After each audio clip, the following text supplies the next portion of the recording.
and the television stuff. So, but I fully expect to have an answer from them no later than the Monday in terms of, I think we'll get over the weekend actually. So I know our team is worried about that. I know coach is worried about that. And I know you all have too, but we're looking at the 5th and 12th is what the days we're looking at. But I don't know for sure if that's what they're going to end up with. They've asked us for those dates. We are willing to be able to give them those dates. So we'll see what happens. So that's the Oklahoma situation. NCAA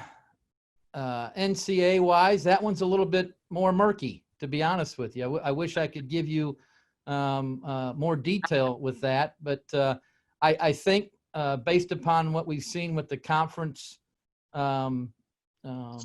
teams that are sponsoring football that have backed out, I think it's going to be hard to get to that 50% for the fall. There's some interpretation at this point, if there's not a fall championship, is there going to be a spring championship? And that's what we're right in the middle of discussing. So certainly hope that's the case.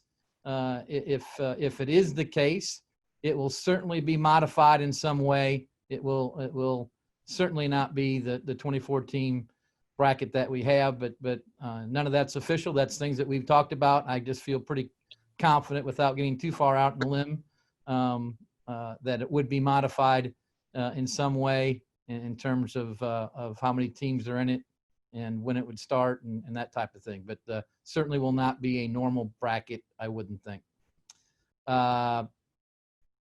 What was the third thing, Rick, that you said I should say, or should I comment on? Sorry. Well, no, I think it just kind of maybe the state of the affairs with Missouri Valley and Missouri Valley football right now, if you know anything on that. Yeah, we're right in the middle of conversations. We're going to have something, I'm sure. I say I'm sure it's up to the presidents, right? It's not up to the ADs at this particular time. So I know that everyone's anxious to make decisions about what's going to happen with that. Again, the presidents are getting more information and they'll make a decision. I would hope we'd have something by Monday, if not sooner, but I don't know that for sure. It just seems like there's new information coming out every day that certainly affects decisions that you have to make. And for example, I think there may be something coming out next week about testing, and that won't be maybe as expensive as what testing has been, and they may agree to that. I don't know that for a fact. That's just something that's been rumored. If that's the case, that changes things a little bit for folks, because testing is pretty expensive if you're doing what the NCAA has requested you to do, and you don't have some state government giving you some type of subsidy or something like that. But that's really been most of the conversation, not just in the Valley, but throughout the country, is the ability to get the right test and then get the timing of that testing, right? The 72 hours that you have to have. So those have been the two issues. So I'll leave it at that and open up for questions. That's probably too much talking for me.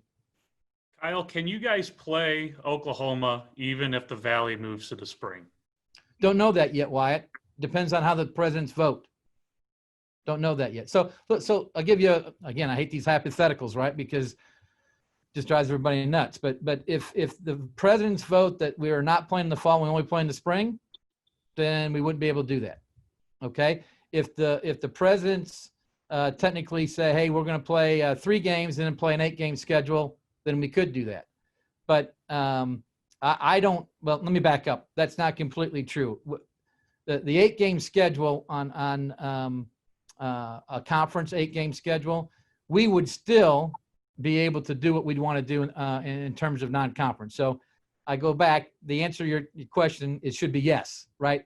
I was giving you too much information, but we still would be able to do independently what we would need to do, because the NCAA doesn't oversee that. They only oversee the championship. The Valley certainly can make recommendation, but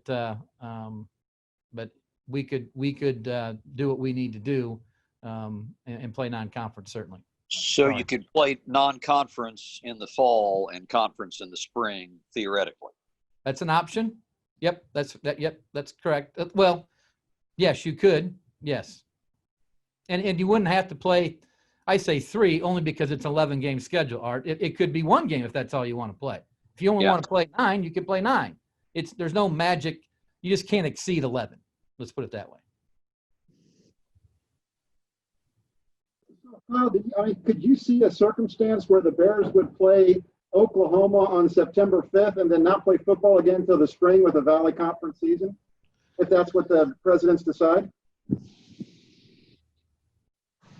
I don't think that would happen, Dan. And the only reason I say that is that we've got a contract with Tarleton State. So if we're able to play, then we're going to play Tarleton State because contractually we can play. And if we didn't play them, then we'd be in breach and we'd have to pay them, the buyout clause. I'm not interested in paying buyout when we can play. You could see a 2-game schedule this fall and not a. And Could, yep.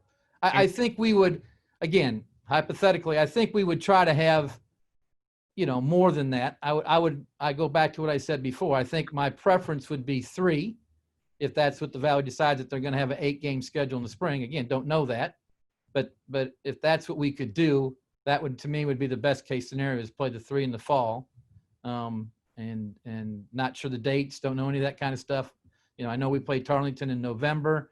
Obviously Oklahoma is wanting to play in September. I would think that we would want to try to condense that a little bit and probably play, September and early October and try to get most of our games in then and be done. And that way we'd have more time on the back end of it. But those are, I haven't got that far. I'll be honest with you. I haven't got that far yet. So Kyle, as a member of the FCS committee, is there do we know at this point, if we play spring football, will there be championships in the spring, or is it a possibility that we're just not going to have championships this year? Yeah, I don't know that yet, Art. There's a possibility we won't have them. Don't know that yet. That is not confirmed. Is the Montana game off for sure? Is that confirmed? Yes. Can I ask you, I don't want to sound bad or whatever, but if the presidents of the Valley decide that they do not want to play football in the fall because of the COVID pandemic, and then Missouri State still plays 2 or 3 games in the fall because of money, are you concerned about how that's going to look to the average person in Missouri that's looking at the situation? Yeah, I wouldn't classify that for money, Dan. I would classify that as we're doing everything possible from a health and safety standpoint. We're doing exactly what Oklahoma is doing. Oklahoma and the Big 12 are playing this fall. We're doing the same type of testing, and therefore I feel comfortable in our situation. Springfield, again, I realize that we'd be playing in Oklahoma and we'd be playing down in Texas, but if the 3rd game is here in Springfield, if we had another game, this is a different area. Geographically, we are different all over the country. The Dakotas are different than Illinois right now, right? Illinois is not in very good shape. So it's hard. We've talked a lot about that. And we've always said, if somebody can do it and feel like the health and safety of that area can do it, then we'll let that group do it. We're not going to hold everybody back because every geographic location is in a different situation. So I don't feel like it's just for the money. I don't want that to come across that way. Is it important? Sure, it's important. But if we thought that we couldn't do it and we didn't have the testing and we didn't have all the things that we're doing, everything we're doing is what the NCAA has recommended to the fullest. And if that's what we can do and be provided those opportunities for our kids, then we should provide those opportunities. So when do the presidents meet again? Well, they're going to be meeting here pretty soon, over the weekend. Mm-hmm.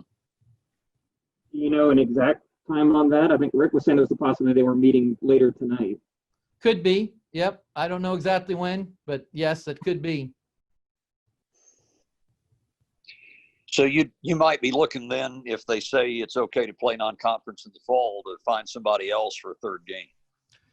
If they say it's okay, I would. Yeah, I'd sure. Yeah, I'd like to try to get, make up that Montana game, right? Yeah. Maybe not that date, certainly, but make up for the Montana game at home early in the season, September, October.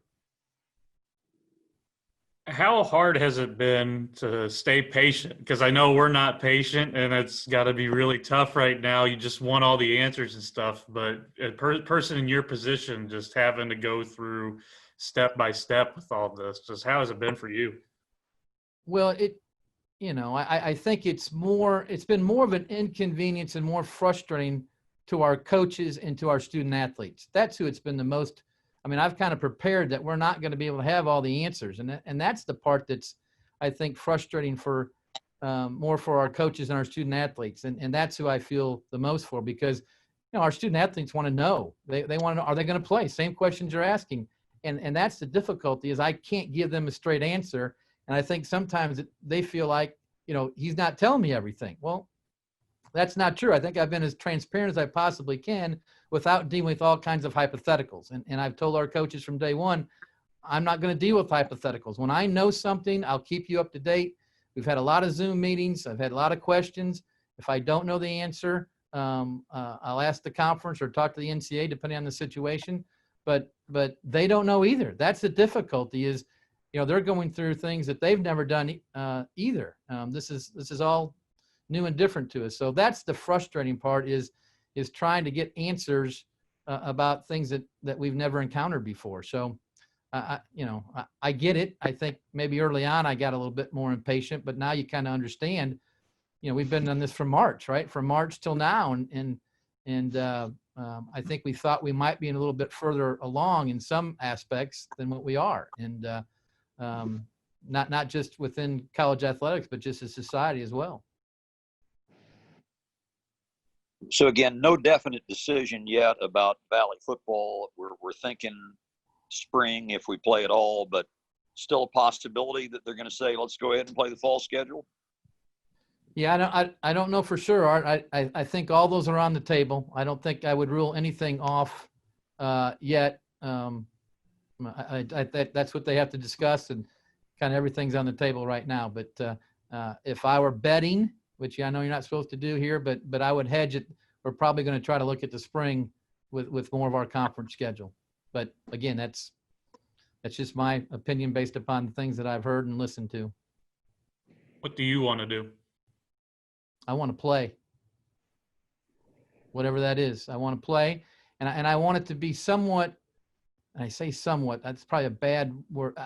I don't want to just play just to have some games, because that's not fair to the kids. When you look at eligibility, the best case scenario to me is you get to play, and then you get to play for a championship, right? That to me is what I would want. That's you're just asking me the best case scenario. The best case scenario is to play as many games as you possibly can and have a chance to play for a championship at some point in time, whether it's fall, which is not going to happen probably based upon the numbers, or for the spring. That to me is the best case scenario. I don't know if we're going to get there. Kyle, a couple of questions. First of all, testing, you say that your athletes are all getting tested every week. Are you seeing, is there like the trend of numbers for positives? Is it going up, going down? Where are you at on that? Yeah, we started, Dan, May 27th, I think was our first testing date.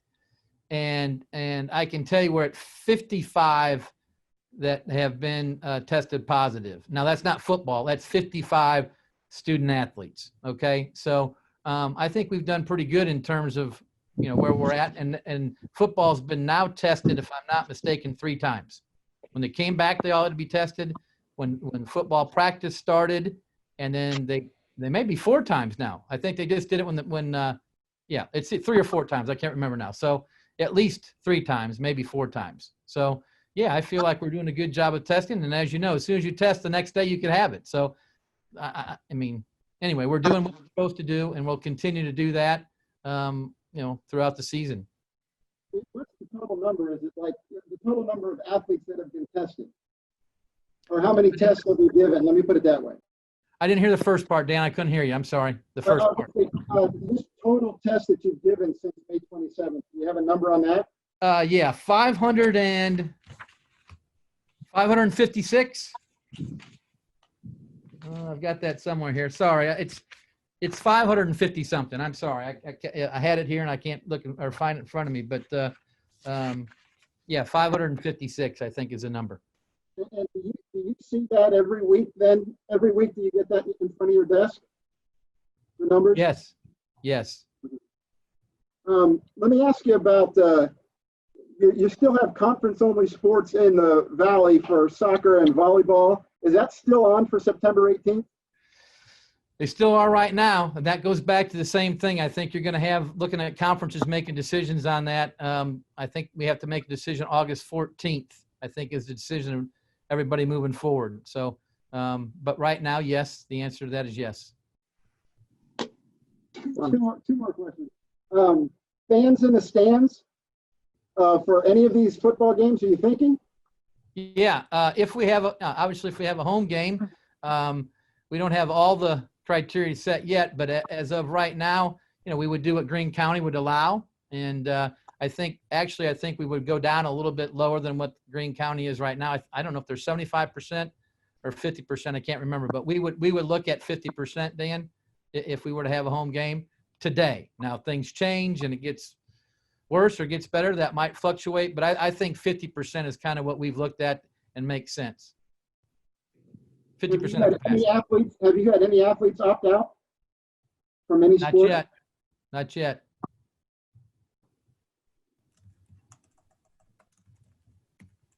And the reason I go back to that, Dan, I think it's important that they understand the entire situation, right? And we haven't been able to really give them that yet because we don't know about the championship. We don't know what the game schedule is going to be. So I can tell you that if I were a student athlete, I'd want to know what the situation is before I have the chance to burn a year, right? You want to look at that because that's what they're looking at. Again, they're not so concerned about the virus.